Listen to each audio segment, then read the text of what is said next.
Muy buenos días a todos y a todas.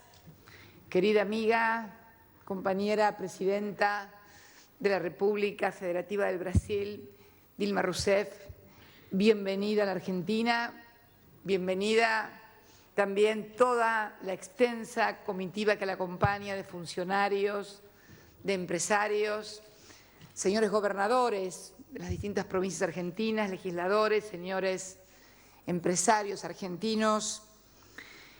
Luego de la intervención del titular de la Unión Industrial Argentina, que logró conjuntamente con sus pares brasileños este encuentro que yo creo que debe ser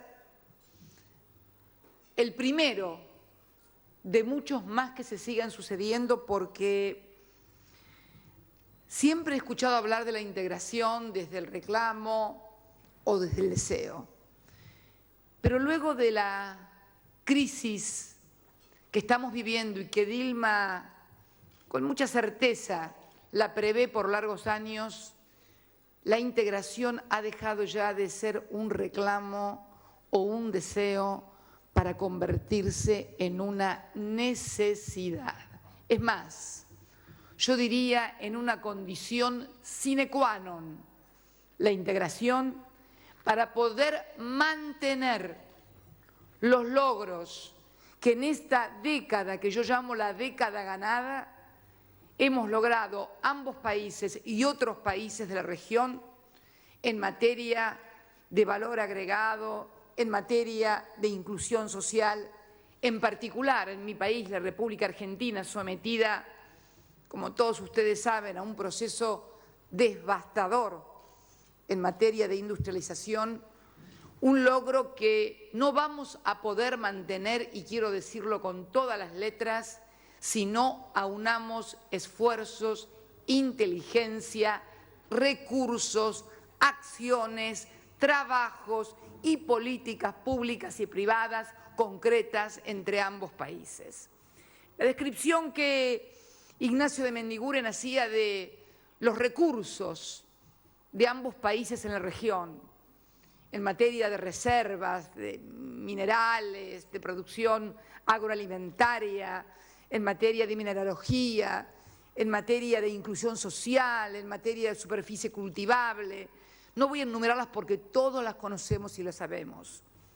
La descripción cruda, precisa, que Dilma hizo de cómo los países desarrollados intentan trasladarnos la crisis a través de políticas expansivas monetarias sin precedentes. Cuadruplicó el Reino Unido su base monetaria, triplicó Estados Unidos su base monetaria, duplicó la Unión Europea su base monetaria. Son cifras claras, objetivas y concretas. Entonces, hoy la integración es una necesidad y la metodología, el cómo lo tenemos que articular entre las autoridades y los empresarios, caso por caso, no hay reglas generales. Tenemos, sí, como todos decimos, una oportunidad magnífica.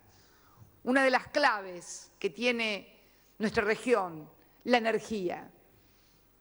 Una cuestión que para nosotros, la Argentina, con este crecimiento exponencial que hemos tenido de nuestro Producto Bruto Interno, de nuestro proceso de reindustrialización tan agresivo, hemos hecho realmente milagros en materia energética para poder sostener este crecimiento. Y tenemos que ya no hacer milagros, sino políticas todavía más concretas. Hemos celebrado en este marco que veníamos anunciando de comenzar a reformular políticas públicas, hemos decidido también dar incentivos a la producción de gas. Por eso quiero comunicarles en este lugar tan emblemático, porque digo yo, claro, se necesita mucha energía en la Argentina porque hay mucha industria. En los años 90 no necesitábamos tanta industria. Es más, había algunos que se enorgullecían de exportar energía, cuando en realidad en los países desarrollados exportar energía es un pecado. En los países desarrollados el leitmotiv del desarrollo era precisamente que la energía la consumiera el propio país porque significaban agregación de valor, fuentes de trabajo, mejores salarios, mercado interno, desarrollo. Bien, hemos celebrado con yacimientos petrolíferos fiscales nuestra empresa recuperada, que voy a dedicarle unas palabras también a la recuperación de yacimientos petrolíferos fiscales. Hemos celebrado un contrato por el cual vamos a reconocer al precio del gas nuevo, no el que se estaba produciendo hasta ahora, que va a seguir al precio que estaba en 2.30, en $7,5 el millón de BTU de toda nueva producción por arriba de lo que está produciendo. Contrato que le comunicaba también a la presidenta del Brasil que va a ser celebrado con todas y cada una de las empresas productoras de energía en nuestro país, porque uno de los problemas que hemos tenido y que precisamente nos llevó a adoptar la decisión de recuperar yacimientos petrolíferos fiscales fue el déficit energético de más de 3.000 millones de dólares que estábamos teniendo. Ustedes lo saben, inmenso esfuerzo en nuestra balanza comercial superavitaria, producto del crecimiento de nuestras exportaciones, no solamente en productos primarios, porque lo que más ha aportado a la balanza comercial ha sido también la manufactura agropecuaria y también, aunque parezca un contrasentido, la manufactura industrial, porque ha permitido desarrollar un fuerte mercado interno que nos ha permitido sostenernos en medio de la crisis más formidable que parecía que se había retirado o comenzado a solucionar en el año 2010, 2011, donde experimentamos nuestro mayor crecimiento en todo el periodo con 8.9 y sin embargo volvió a desplomarse a partir de lo que constituye, sin lugar a dudas, algo que los argentinos conocemos trágicamente demasiado bien, aunque parezca un contrasentido, que es la crisis de las deudas soberanas, la quiebra de los países. Lo que nos pasó a la Argentina en el año 2001 es lo que está pasando en Europa. Y no pasa tal vez en Estados Unidos porque sigue siendo la moneda de reserva que sigue trasladando la crisis a otros países del mundo. Pero en realidad, en términos de balanza de pagos, en términos de análisis de cuenta corriente, son países que están quebrados. La única y gran ventaja es que emiten moneda de reserva y por eso no son llamados a quiebra. Nosotros que estuvimos en quiebra, podemos dar fe que con esfuerzo de articulación y reindustrialización del país y desarrollo de mercado interno se puede salir adelante. Tal vez por eso, porque constituimos el contramodelo de un mundo donde el capital financiero y sus derivados sean erigidos en amos y señores, nos quieren castigar. Porque resulta inconcebible que nuestro país, que ha reestructurado su deuda soberana en un 93%, que ha pagado, ustedes todos lo saben, todos los países del mundo, nosotros mismos en nuestra legislación interna, Brasil, Estados Unidos, todos tienen un régimen interno de quiebras que establece que ante la quiebra de una empresa, si la mayoría de los acreedores acuerda con el deudor un determinado mecanismo y se alcanza un determinado porcentaje de aceptación, esto se hace extensivo a todos los acreedores. No tenemos un mecanismo de esta naturaleza en el orden internacional, pero lo cierto es que con la última apertura del canje en el año 2010, la Argentina llegó al 93% de aceptación, de reestructuración de su deuda soberana. Y lo que es más importante, hemos venido pagando puntualmente desde el año 2005, sin acceder al mercado de capitales con fondos y recursos propios. Y lo vamos a seguir haciendo, porque vamos a hacer honor a nuestros compromisos como corresponde a un país que ha recuperado la autoestima. Y parte de esa autoestima es cumplir precisamente con nuestros compromisos. Sabemos que al constituir un contramodelo de las recomendaciones que hacía el Fondo Monetario Internacional, un contramodelo también de aquellos que porque vamos a decir que no solamente han quebrado los países, han quebrado también las familias, lo cual se torna doblemente catastrófico para el mundo desarrollado. En la Argentina habían quebrado el país, habían quebrado algunas empresas, pero había una suerte de informalismo que permitió una recuperación conjuntamente con una reestructuración de deuda, con una quita muy importante, que algunos, me acuerdo cuando Néstor Kirchner dijo vamos a pagar esto porque más no se puede, inclusive dentro del propio gobierno lo criticaron y pensaron que no se iba a poder llegar a la aceptación que se llegó en el primero de los canjes.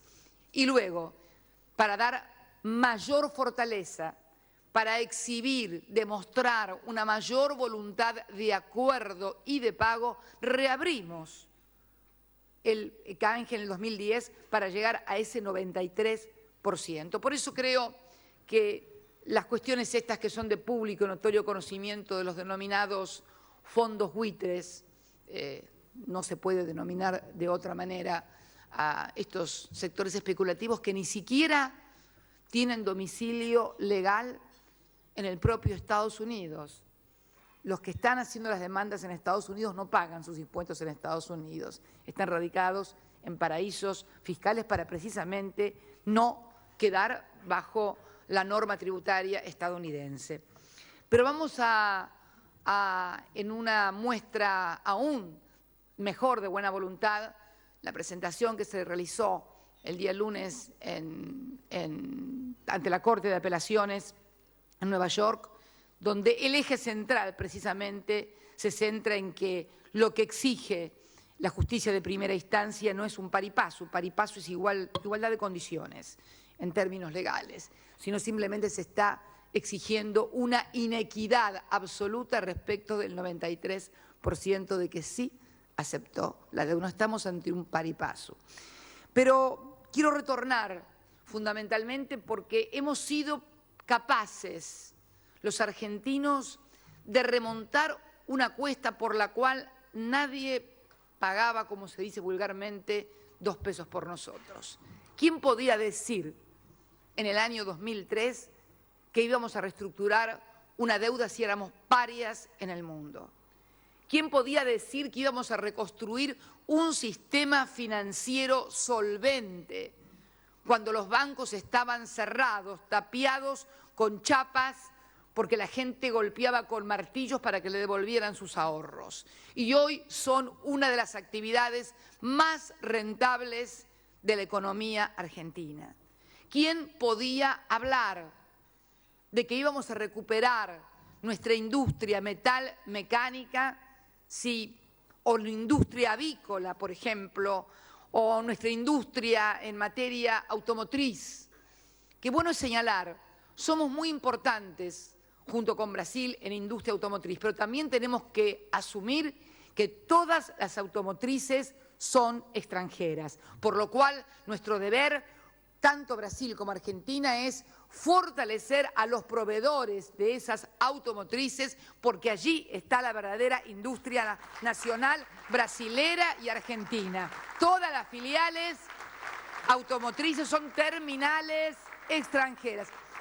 Diría alguien, me corregiría, no señora, son sociedades argentinas, empresas argentinas con accionistas extranjeros. Muy lindo todo, pero las utilidades las remesan todos los años.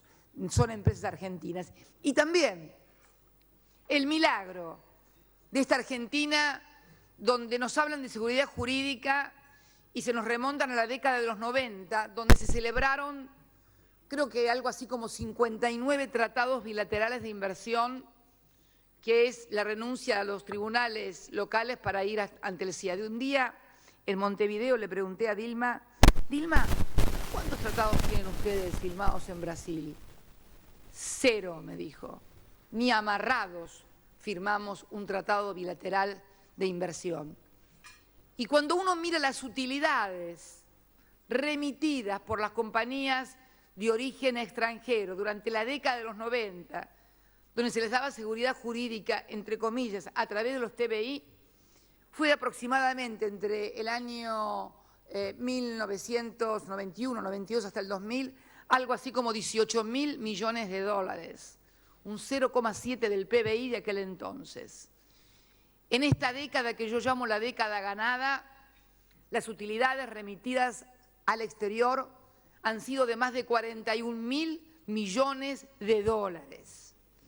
1,7 del PBI, de un PBI que por cierto no es el PBI del año 2003, que era un poco más de 100.000 millones de dólares, sino que es un PBI que está cerca ya de los 500.000 millones de dólares. El doble del PBI de un PBI que también es el doble. Quiere decir entonces que este modelo no solamente ha permitido desarrollar un mercado interno sólido, que tiene el mejor salario mínimo vital y móvil de la República Argentina, que nos ha permitido precisamente la solidez, como decía también Dilma, de nuestros mercados internos, apuntalarnos frente a la crisis, atalonarnos en la crisis y poder seguir sosteniendo el nivel de empleo, si bien ha caído el nivel de la actividad económica producto de esta crisis mundial. Esto nos ha permitido precisamente constituirnos también en un modelo de inclusión social y ser el país que ha duplicado su clase media de acuerdo a informes del propio Banco Mundial y de la CEPAL. Esto es lo que nos ha permitido un sólido mercado interno hacer frente a la crisis. Pero también tenemos que ser lo suficientemente realistas para saber que con esto no podemos, durante mucho tiempo, si la crisis global se prolonga, seguir sosteniéndolo si no hacemos asociaciones estratégicas definitivas de integración y complementariedad, no solamente con Brasil, que es nuestro principal socio, sino también, como hablábamos con Dilma, también mirar a nuestros hermanos del Pacífico en la América del Sur, porque tenemos que pensar también no solamente ya en Brasil y Argentina, sino en Argentina y Brasil, como las dos grandes poleas de la región, para que la América del Sur sea realmente protagonista del siglo XXI. Esta es la clave. Esta es la clave. Para ello es imprescindible algunos elementos. Dilma hablaba de solidaridad, muy importante. Yo le agrego, además de solidaridad, inteligencia. Inteligencia de entender que necesitamos aunar esfuerzos. El desarrollo argentino y el desarrollo brasilero. Hemos avanzado en materia de ciencia, de tecnología.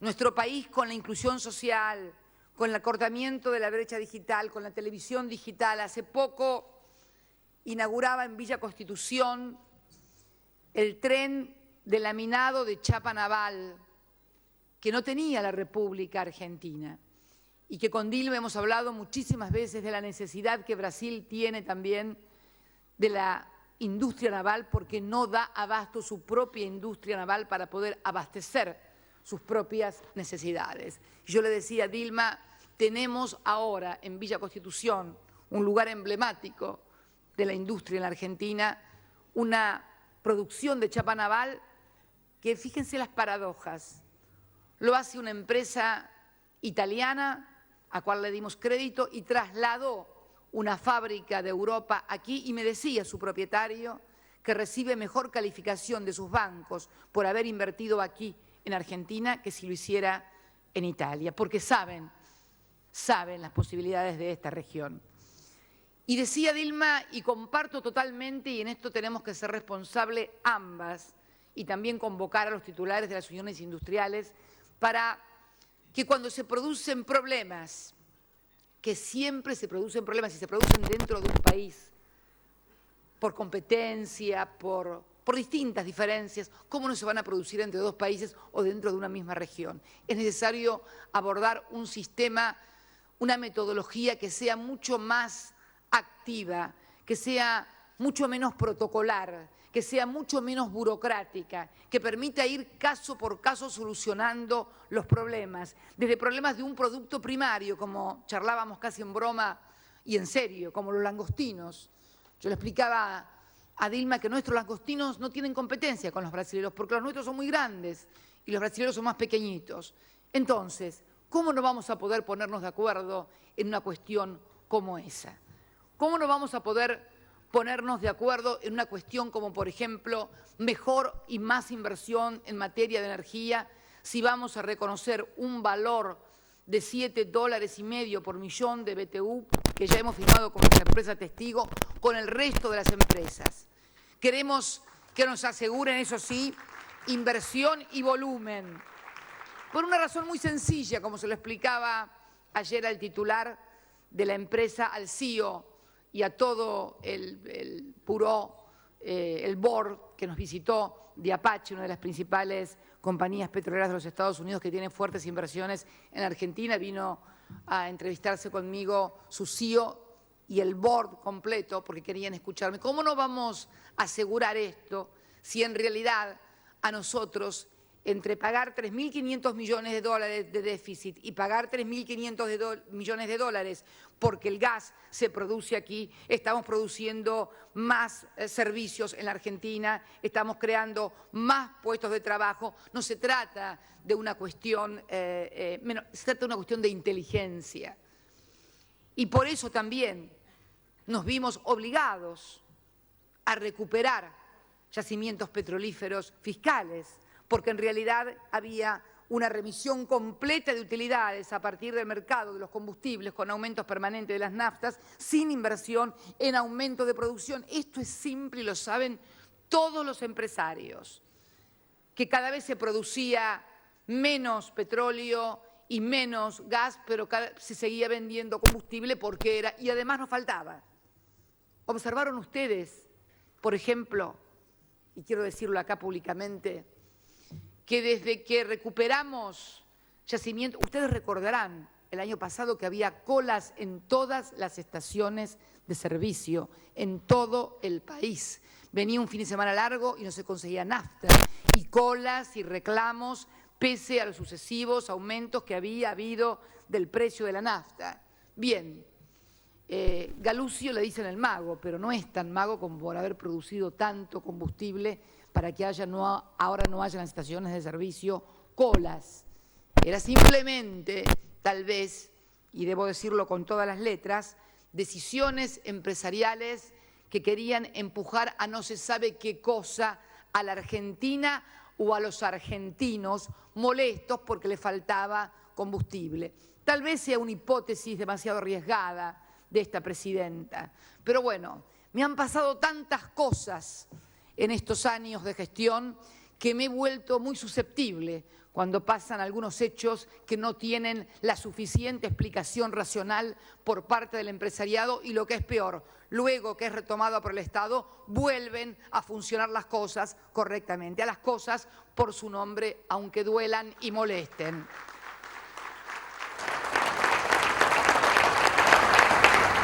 Y vamos a trabajar y hemos aumentado la producción y queremos también que todas las empresas energéticas en la Argentina puedan formalizar contratos similares al contrato que ha formalizado el Estado argentino con yacimientos petrolíferos fiscales. Vamos a exigir inversión y volumen, porque lo que necesitamos es reducir, achicar y hacer desaparecer el déficit energético, más aún en un país que está ya reconocido internacionalmente con reservas suficientes como para no solamente proveer a su propia demanda, sino también proveer a otra demanda. Uno de los principales problemas que ustedes saben que tenemos es nuestra propia matriz energética, que es en un 50% dependiente del gas. Estamos trabajando también arduamente en proyectos de inversión para diversificar esa matriz, que la hemos diversificado también. Por eso finalizamos Yacyretá, por eso finalizamos Atucha 2, por eso hemos lanzado uno de los emprendimientos más ambiciosos en materia de energía hidráulica, como es la represa en la provincia de Santa Cruz, Jorge Zeppernich y Néstor Kirchner, que nos van a proveer de 1.740 megavatios hora, minuto, ¿cómo es? Minuto, hora. Le pregunto acá a mi apuntador, ministro de Planificación, para no equivocarme. Va a ser el tercer emprendimiento hidroeléctrico del país, luego de Yacyretá y Salto Grande, más grande que el Chocón.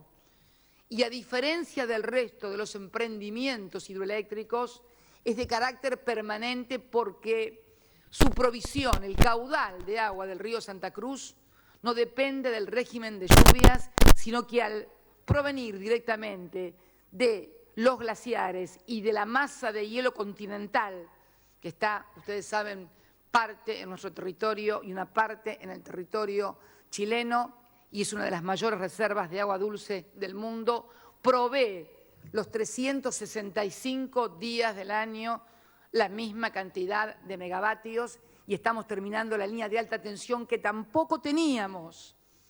Yo me acuerdo cuando era diputada, y muchos diputados de la oposición hacían algunas chicanitas con eso que aparece en la factura de electricidad, que es el 0,000 de un impuesto para la provincia de Santa Cruz, y me decían, ¿qué es esto de la provincia de Santa Cruz? Esto de la provincia de Santa Cruz es que Santa Cruz es la única provincia argentina que no está todavía conectada al sistema interconectado nacional eléctrico. Nosotros proveemos nuestra propia energía, no tenemos subsidios de ninguna naturaleza, porque la energía que se produce en Santa Cruz. Y creo que luego de esta obra que ya han comprado 12 pliegos, con lo cual creemos que hay un gran interés internacional, luego del show road que se hizo en varios países, el primero, por supuesto, en Brasil, también en China, también en Rusia, más la usina de carbón que estamos terminando en Río Turbio y que va a proveer en una primera etapa 240 megavatios, pero que tiene un dispositivo que pueden ir agregándose paneles y producir cada vez mayor cantidad de megavatios con una seguridad en materia ambiental similar a la de Alemania, por ejemplo, donde ustedes saben es un país líder en materia ambiental y su mayor producción energética es a base de carbón. Entonces, creemos realmente que estamos en condiciones de, en el mediano plazo, superar el déficit energético, en materia de balanza. Pues vamos a aclararlo, porque si no mañana ya veo el titular, reconoció que hay déficit energético. No, estamos hablando en términos de balanza de pagos, que es la otra parte que yo tengo que cuidar.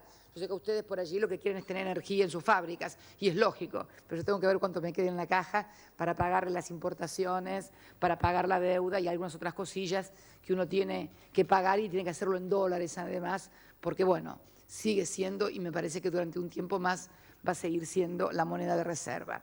Esperamos también la pronta recuperación de la economía de Estados Unidos, es una de las locomotoras del mundo, y esperamos que luego del proceso electivo que tuvo el presidente Barack Obama en este año, todos sabemos que durante las elecciones es muy difícil tomar decisiones porque obviamente el opositor siempre las va a tomar a su favor y por lo tanto se torna mucho más difícil. Esperemos, y lo charlábamos también, lo compartimos con la compañera presidenta del Brasil, esperemos que se pueda recuperar la economía, pero para ello es imprescindible algo que no me he cansado de repetir desde el primer G20 que se realizó en Washington, cuando todavía era presidente George Bush. Reconocí, como reconocen todos, que no se podía dejar caer a los bancos, no se podía cometer el error que se había cometido en la crisis del 30, que produjo una depresión que se prolongó durante más de 10 años.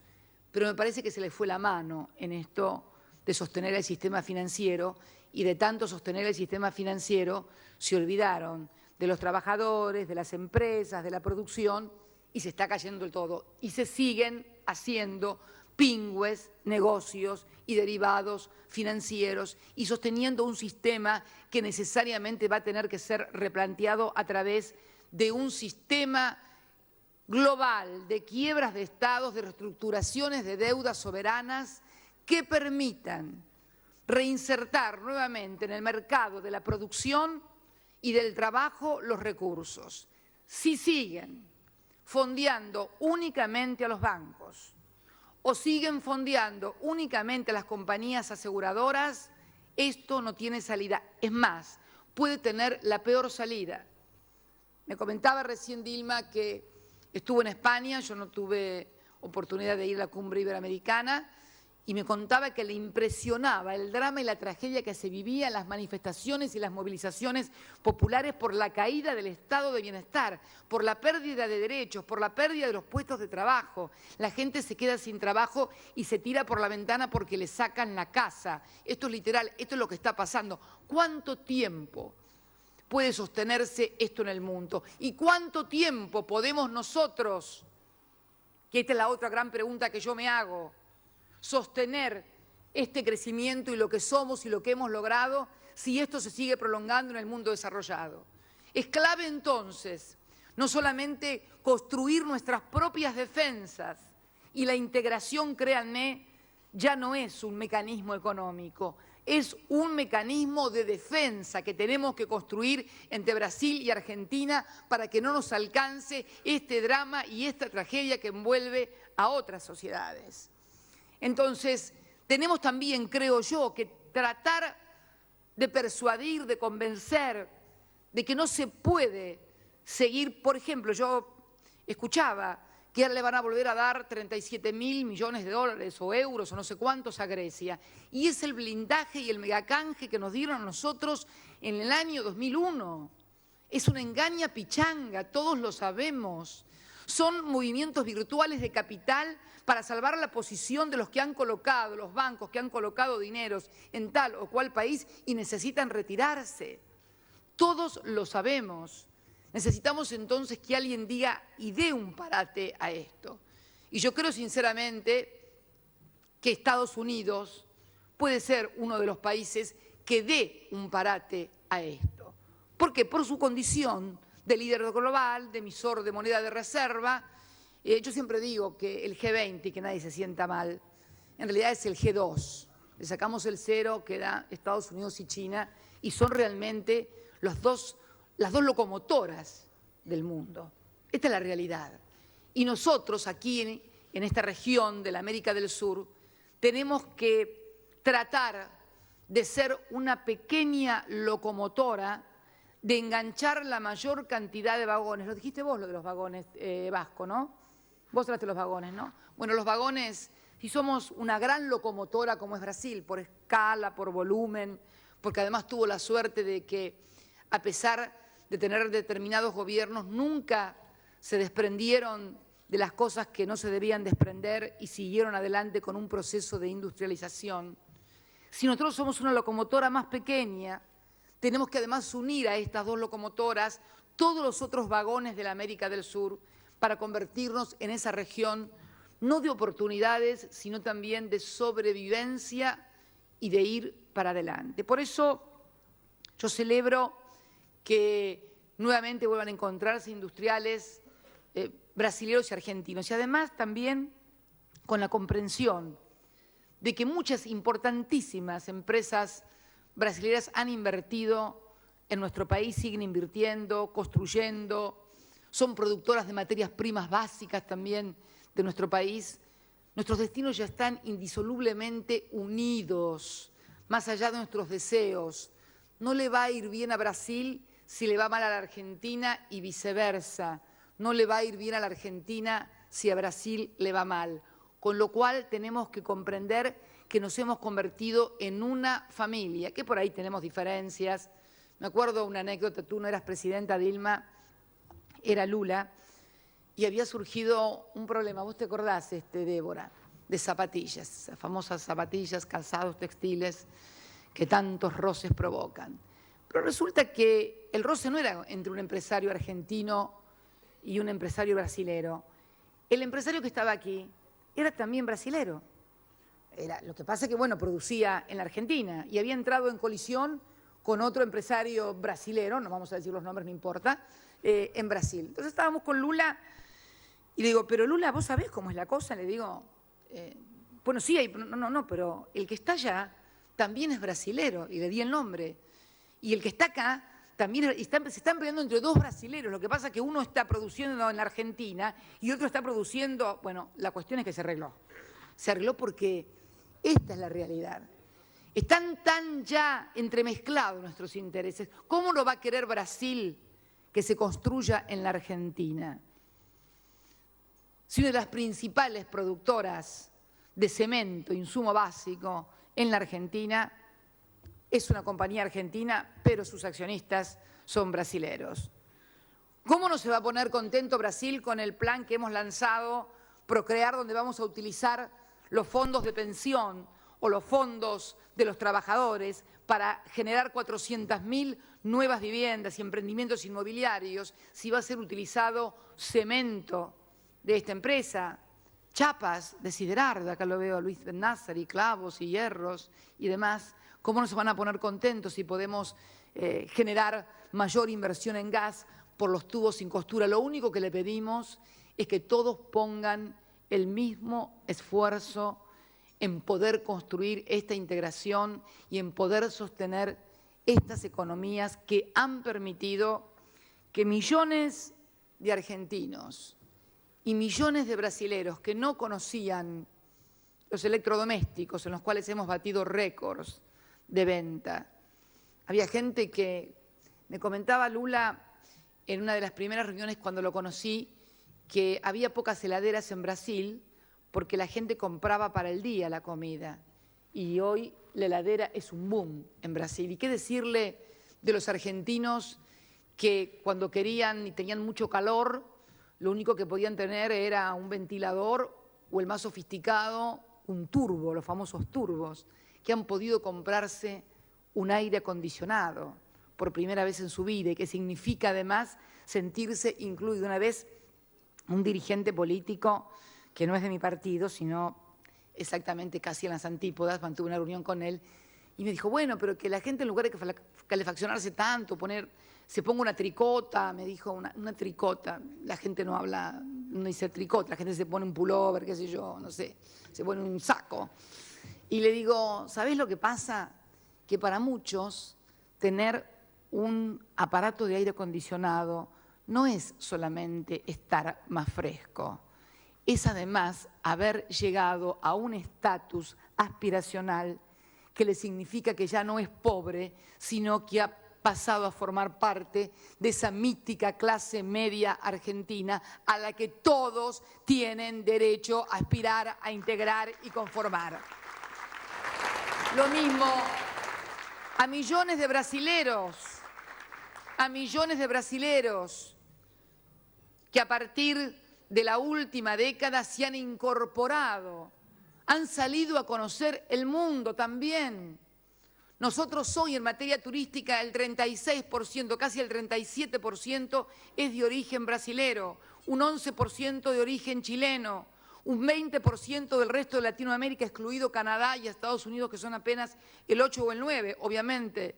Tienen crisis, sobre todo Estados Unidos. Y ni que hablar de Europa, que era un gran proveedor en materia de turismo receptivo y que hoy ha caído estrepitosamente. Podemos dar fe de ello en la ciudad de Buenos Aires o en la Patagonia. Entonces, hoy también estamos sostenidos por este mismo mercado latinoamericano en materia turística, por ejemplo. Por eso tenemos que ser muy inteligentes y tenemos que ser rápidos, además, rápidos.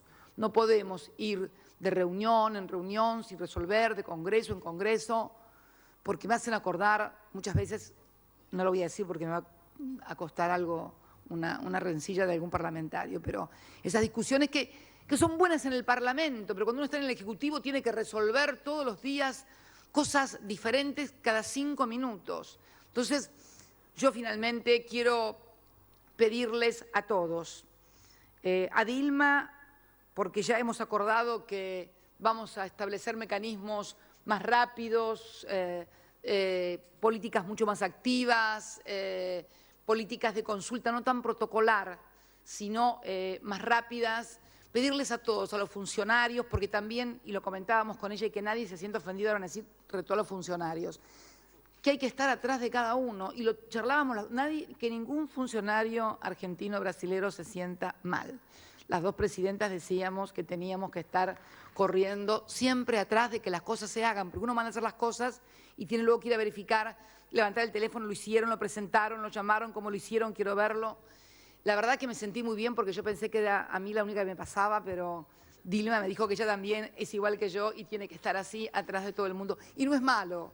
Esa es la única manera en que funcionan las cosas. En las empresas de ustedes debe pasar exactamente lo mismo. Deben tener un gerente de ventas, un gerente de producción, un gerente de personal, un gerente financiero. Pero si ustedes no están controlando una cosa atrás de las otras, las cosas no se hacen mal o se hacen tarde.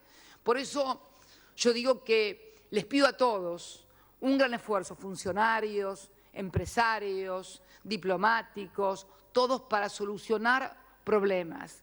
Cada problema que se soluciona entre ambos países es el problema que se le soluciona a trabajadores, a empresarios, a la economía, en definitiva, al país.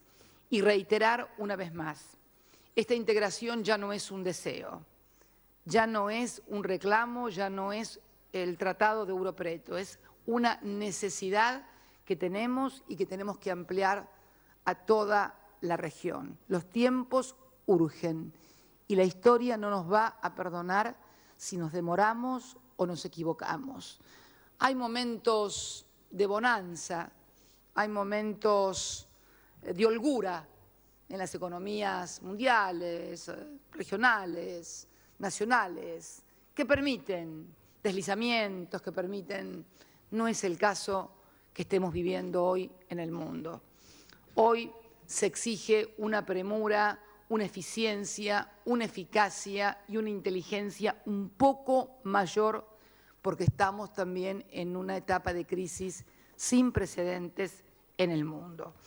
Yo creo que tenemos todos los elementos y fundamentalmente los recursos humanos, porque también una de las cosas más importantes que tienen nuestras sociedades son los recursos humanos y el grado de capacitación que tienen nuestros recursos y que nos distinguen de otras regiones del mundo. Por eso la gran oportunidad y el gran compromiso como presidenta de la República Argentina de no solamente trabajar, como lo hago siempre, con la misma pasión y el mismo fervor, sino de redoblar esfuerzos, de rompernos aún más la cabeza, pese a que nos tienen bastante ocupados por todos lados, nuestra cabeza, para lograr precisamente que esta década ganada sea la base sólida del crecimiento definitivo y el despegue definitivo de la región. Y fíjense que hablo de la región, en la comprensión y con la certeza absoluta de que o salimos juntos o no salimos. Y les puedo asegurar que vamos a salir y lo vamos a hacer juntos. Muchas gracias y muy buenas tardes a todos y a todas.